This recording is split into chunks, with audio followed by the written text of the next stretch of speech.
दुनिया में दो तरह के लोग होते हैं। एक वे जो छोटी सी प्रॉब्लम आने पर घबरा जाते हैं और दुखी हो जाते हैं। दूसरे वह लोग होते हैं चाहे कितनी भी बड़ी मुश्किलें उनकी जिंदगी में आ जाएं, लेकिन वह हमेशा खुश रहते हैं। हर प्रॉब्लम में अपने आप को संभाल लेते हैं। एक वे जो जिनके पास सब कुछ होते हुए भी लेकिन फिर भी वह हमेशा दुखी दिखते हैं। आपको हमेशा वे दुखी ही मिलेंगे। और दूसरे वे जिनके पास कुछ हो या ना हो लेकिन वह आपको हमेशा खुश दिखते हुए मिलते हैं, मुस्कुराते हुए मिलते हैं। आज हम ऐसे ही एक मोटिवेशनल स्टोरी इन हिंदी के बारे में बात करेंगे। यह कहानी ऐसी है कि आपके जीवन में हजारों मुश्किलें या बड़ी परेशानियां क्यों ना आ जाएं, लेकिन यह कहानी आपको हर मुश्किल में रहना और मुस्कुराना सिखा देगी। एक फकीर एक देश की यात्रा पर निकला। जब रास्ते में रात हो गई तो वे एक व्यक्ति घर रुक गया। उस व्यक्ति का नाम था आनंद। आनंद ने उस फकीर की खूब सेवा की और दूसरे दिन आनंद ने फकीर को उपहार देकर विदा किया।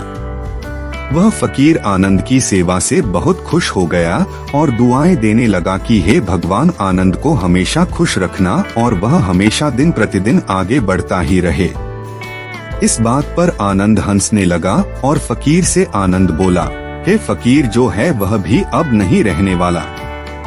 इस बात पर फकीर आनंद की तरफ देखता ही रहा और वहां से आगे चला गया।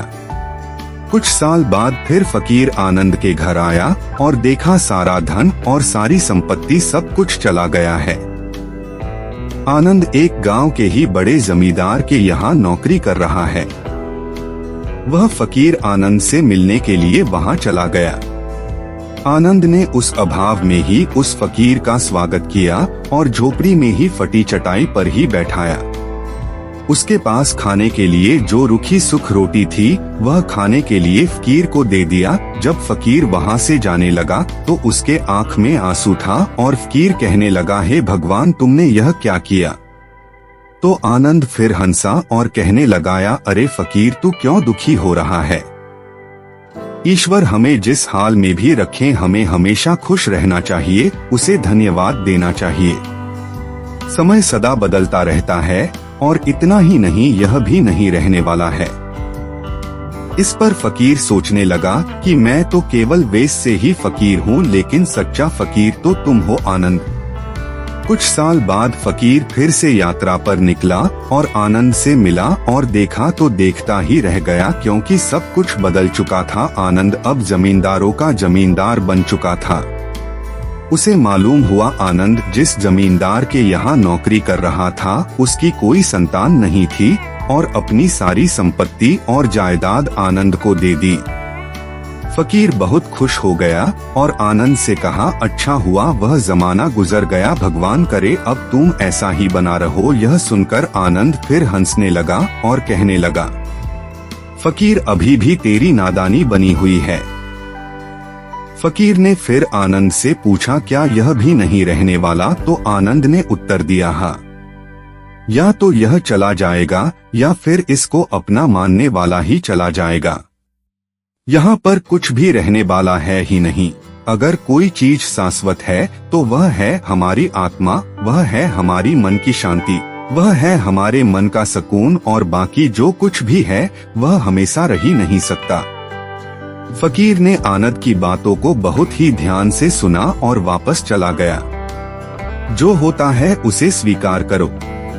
कुछ सालों के बाद फिर फकीर जब उस गांव से गुजरा तो आनंद का महल तो है लेकिन उसमें आनंद ही नहीं है। उसमें कबूतर गुटरगू कर रहे हैं। आनंद अब इस दुनिया में नहीं रहा, उसकी मृत्यु हो चुकी थी।